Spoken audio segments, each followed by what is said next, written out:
ಅಪಾಯಕಾರಿ ಸ್ಟಂಟ್ ಸಾಮಾಜಿಕ ಜಾಲತಾಣದಲ್ಲಿ ವೈರಲ್ ಆಯಿತು ಮಾಜಿ ಬಿಗ್ ಬಾಸ್ ಸ್ಪರ್ಧಿಯ ವಿಡಿಯೋ. ಸಾರ್ವಜನಿಕರ ಆಕ್ರೋಶದ ಬಳಿಕ ಕ್ಷಮೆ ಯಾಚಿಸಿದ ನಟ ರಜತ್ ಕಿಶನ್. ಬಿಗ್ ಬಾಸ್ ಮಾಜಿ ಸ್ಪರ್ಧಿ ಹಾಗೂ ಕಿರುತೆರೆ ನಟ ರಜತ್ ಕಿಶನ್ ಮತ್ತೆ ವಿವಾದದ ಕೇಂದ್ರ ಬಿಂದುವಾಗಿದ್ದಾರೆ.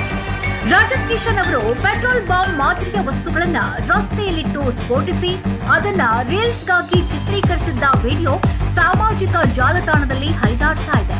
ಈ ವಿಡಿಯೋ ನೋಡಿ ಸಾರ್ವಜನಿಕರು ತೀವ್ರ ಆಕ್ರೋಶ ವ್ಯಕ್ತಪಡಿಸುತ್ತಿದ್ದಾರೆ. ಇಂತಹ ವಿಡಿಯೋಗಳಿಂದ ಸಮಾಜಕ್ಕೆ ನೀವು ಯಾವ ಸಂದೇಶ ಕೊಡ್ತಿದ್ದೀರಿ ಅಂತ ಪ್ರಶ್ನೆಗೈದಿದ್ದಾರೆ. ವಿವಾದ ತೀವ್ರಗೊಂಡ ಬೆನ್ನಲ್ಲೇ ರಜತ್ ಕಿಶನ್ ಸ್ಪಷ್ಟನೆಯನ್ನ ನೀಡಿದ್ದಾರೆ. ಇದು ಕೇವಲ ಪ್ರಮೋಷನಲ್ ವಿಡಿಯೋ, ಯಾರಿಗೂ ಹಾನಿ ಮಾಡುವಂತಹ ಉದ್ದೇಶವಿರಲಿಲ್ಲ.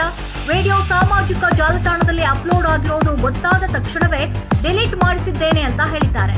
ಅಷ್ಟೇ ಅಲ್ಲದೆ ಚಿತ್ರೀಕರಣದ ವೇಳೆ ಮುನ್ನೆಚ್ಚರಿಕಾ ಕ್ರಮಗಳನ್ನು ತೆಗೆದುಕೊಳ್ಳಲಾಗಿತ್ತು. ಕನಕಪುರ ರಸ್ತೆಯ ಬಳಿ ಈ ವಿಡಿಯೋ ಚಿತ್ರೀಕರಣ ನಡೆದಿದ್ದು ಸ್ಥಳೀಯರ ಅನುಮತಿಯನ್ನ ಪಡೆದಿದ್ದೇವೆ ಅಂತ ರಜತ್ ಕಿಶನ್ ಹೇಳಿದ್ದಾರೆ. ಆದ್ರೆ ರಜತ್ ಕಿಶನ್ ಅವರ ಎಡವಟ್ಟು ಒಂದೆರಡಲ್ಲ. ಈ ಹಿಂದೆಯೂ ಸಾರ್ವಜನಿಕ ಸ್ಥಳದಲ್ಲಿ ಅಪಾಯಕಾರಿ ರೀತಿಯಲ್ಲಿ ರೀಲ್ಸ್ ಮಾಡಿ ವಿವಾದಕ್ಕೀಡಾಗಿದ್ರು ರಜತ್ ಹಾಗೂ ನಟ ವಿನಯ್ ಗೌಡ. ಆ ಹಿನ್ನೆಲೆಯಲ್ಲಿ ಅವರನ್ನ ಬಸವೇಶ್ವರ ನಗರ ಪೊಲೀಸರು ಬಂಧಿಸಿ ಎಚ್ಚರಿಕೆಯನ್ನ ಕೂಡ ಕೊಟ್ಟು ಕಳುಹಿಸಿದ್ರು. ಸೋಷಿಯಲ್ ಮೀಡಿಯಾದಲ್ಲಿ ತಮ್ಮ ಪ್ರಸಿದ್ಧಿಗಾಗಿ ಇಂತಹ ಅಪಾಯಕಾರಿ ಸ್ಟಂಟ್ ಮಾಡೋದು ಇದು ಟ್ರೆಂಡ್ ಆಗ್ತಾ ಇದೆಯಾ? ಇಂತಹ ರೀಲ್ಸ್ ಗಳಿಂದ ಸಮಾಜಕ್ಕೆ ಇಂತಹವರು ಏನು ಸಂದೇಶವನ್ನ ಕೊಡ್ತಾ ಇದ್ದಾರೆ ಅನ್ನೋದೇ ಇದೀಗ ದೊಡ್ಡ ಪ್ರಶ್ನೆಯಾಗಿದೆ.